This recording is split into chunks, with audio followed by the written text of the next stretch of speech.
Pembelaan Ibu Tamara, Tias marah tak percaya kekasih anaknya diduga dalam kematian Dante, alibi dikuak. Luka yang ada dalam tubuhnya itu akibat murni karena memang volunteer ya, karena memang dia mati sendiri karena kelalaian, atau karena ada paksaan tadi, ada kekerasan di tubuh. Dokter Farah yang merupakan bagian dari tim otopsi yang dilakukan setelah 10 hari meninggalnya Dante sudah dimakamkan, mengatakan bahwa kalau orang ya ada luka-luka lebam itu biasanya terjadi atau biru-biru itu sebelum orang tersebut meninggal dunia. Tetapi kalau orang tersebut ada biru-biru setelah meninggal dunia, itu namanya adalah lebam mayat. Nah, lebam mayat ini menurut Dokter Farah adalah karena terjadinya proses pembusukan biasanya terjadi setelah 20-30 jam. Itu baru muncul adalah lebam mayat. Ini menurut aku yang juga sangat janggal, karena apakah jangan-jangan ini salah satu strateginya Tamara untuk melindungi sang kekasihnya begitu? Ada bekas-bekasnya itu yang merupai dari gigitan. Nah, itu yang harus diperiksa polisi di otopsi itu. Itu bekas gigitan atau bukan? Beda sama lebam yang kalau dipukul kayak begini. Lebam dipukul dia akan memar sekeliling badan, ya. Nah, itu yang teman-teman ya, yang polisi terutama harus jeli. Kedua adalah bekas cubitan, sama. Cubitan itu ada dua, misalnya kita nyubit kan pakai 2 jari kan. Nah, mungkin nyubit pakai 5 jari, ini bukan nyubit namanya. Nyubit itu 2 jari. Jadi kalau dicubit begini, ya kan, mungkin ada apa yang namanya bekas kuku. Adakah bekas kuku? Tapi yang ditimbulkan oleh cubitan dan gigitan itu bukan lebam. Jadi kesimpulan yang saya dapatkan, kemungkinan ya teman-teman ya, itu si anak ini mengalami KDRT, dipukul. Apakah dipukul atau mengalami kekerasan, saya nggak tahu siapa yang melakukan kekerasan. Inilah yang harus dilakukan penyelidikan dan penyidikan oleh kepolisian lebih lanjut.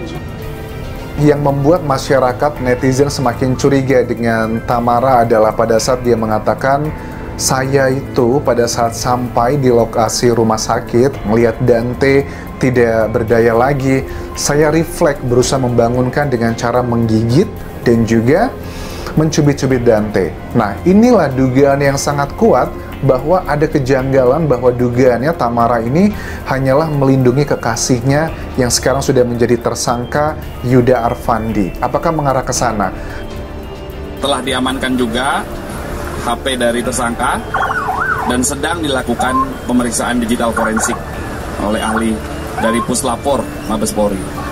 Kemudian terhadap ibu korban, saudari Tamara, itu juga akan dijadwalkan pemeriksaan psikologi forensik. Apapun alasannya, shock atau apapun, menghilangkan nyawa orang, merampas nyawa orang, merampas nyawa anak, itu adalah tindakan yang tidak patut gitu loh.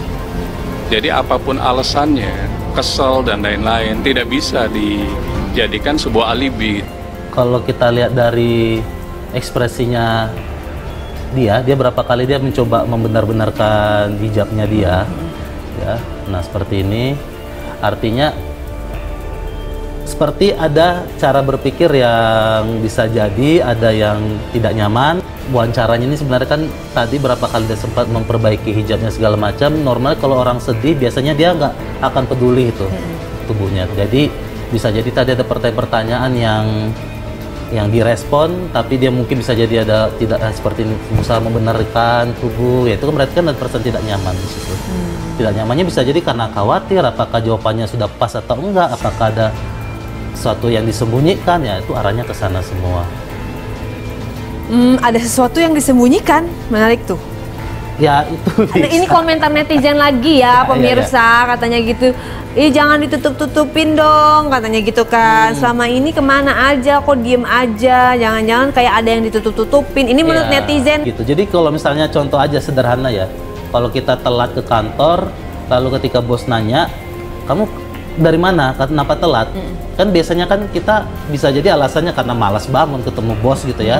Nah, tapi ketika kita berusaha ngomongnya adalah saya macet, itu biasanya ekspresi itu bahkan berbeda. Kadang-kadang ada orang megang gerakannya hidung, pasti nanti megang hidung, apa megang muka, atau benerin gelisah baju. gitu ya. Ya, itu pasti akan diucapkan sambil melakukan gerakan itu. Kenapa? Karena jawaban terhadap pertanyaan itu belum dipersiapkan sebelumnya. Oh iya, jadi kayak bohong gitu ya, karena aduh mau tidak mau harus mencari jawaban lain dari sebuah fakta. Kalau misalnya ditanya pada saat kenapa kamu terlambat, tidak mau menjelaskan seperti apa keadaannya sebenarnya. Iya, betul gitu. Ya. Jadi bisa jadi lebih ke arah dia gak mau ngungkapin, dia ada pingin disembunyiin, ataupun dia mengubah data atau informasinya. Terkait dengan hasil daripada penyidikan yang telah dilakukan oleh Subdit Jatan Ras Polda Metro Jaya terhadap tersangka YA dijerat dengan tindak pidana setiap orang dilarang menempatkan, membiarkan, melakukan, menyuruh melakukan, dan atau turut serta melakukan kekerasan terhadap anak, dan atau tindak pidana pembunuhan dengan berencana, dan atau tindak pidana pembunuhan, dan atau tindak pidana yang dapat menyebabkan kematian orang karena kelalaiannya sebagaimana dimaksud dalam pasal 76C Yunto pasal 80 Undang-Undang Nomor 35 Tahun 2014 tentang Perlindungan Anak. Kemudian pasal 340 KUHP, pasal 338 KUHP, dan pasal 359 KUHP.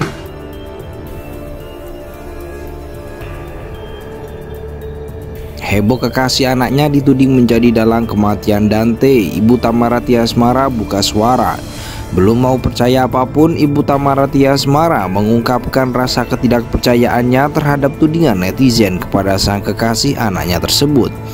Netizen curiga karena Tamara Tiasmara menitipkan anaknya kepada pria yang belum mau diungkapkan identitasnya itu. Kejanggalan sikap Tamara Tiasmara yang seolah menutupi ruang akses sosok kekasihnya pun membuat netizen curiga.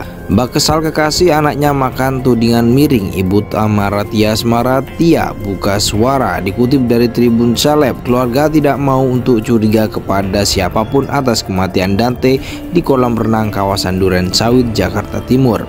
Saya sih nggak pernah curiga, kata Tia. Lebih lanjut, Tia memastikan jika Tamara Tiasmara memang memiliki orang kepercayaan yang biasa menemani Dante sehari-hari untuk melakukan aktivitasnya, yakni berenang. Dia pun percaya 100% bahwa kekasih anaknya tidak mungkin melakukan hal tersebut. Kami percaya banget orang sudah biasa berenang sama dia, ungkap Tia. Menurut Tia, Dante memang akrab oleh orang yang dipercaya Tamara Tiasmara untuk menemani putranya itu berenang. Namun Tia tidak menjelaskan siapa sosok yang kepercayaannya dipilih oleh Tamara Tiasmara untuk menjaga putranya saat itu. Anaknya pun happy kalau lagi sama dia, mereka deket banget, ucap Tia. Dengan demikian Tia berharap polisi mampu mengungkapkan fakta di balik kematian cucunya itu. Menurut Tia, Dante memang akrab oleh orang yang dipercaya Tamara Tiasmara untuk menemani putranya itu berenang. Namun Tia tidak menjelaskan siapa sosok orang kepercayaan yang dipilih oleh Tamara Tiasmara untuk menjaga putranya saat itu. Anaknya pun happy kalau lagi sama dia, mereka deket banget, ucap Tia. Dengan demikian Tia berharap polisi mampu mengungkapkan fakta di balik kematian cucunya. Ya, dengan ini semoga terkuak tentang apa yang sebenarnya terjadi sama cucuku, ucap Tia.